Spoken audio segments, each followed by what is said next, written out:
সাভার জাতীয় স্মৃতিসৌধ নবীনগরে ঘুরতে গিয়ে একটি বিকেলে এই সুন্দর মুহূর্তটুকু ক্যামেরাবন্দি করেছিলাম।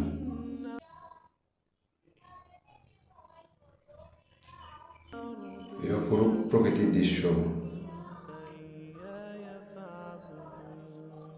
এটা আমার মেয়ে,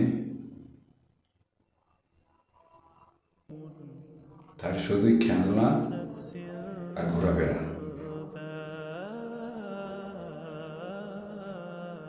সে তার নিজের মতো করে ঘোরাফেরা করবে।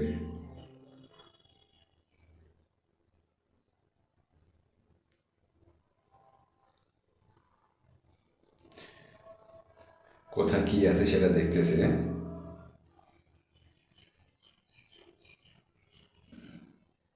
যদি বলি ক্যামেরার দিকে তাকাও, তখন আর তাকায় না।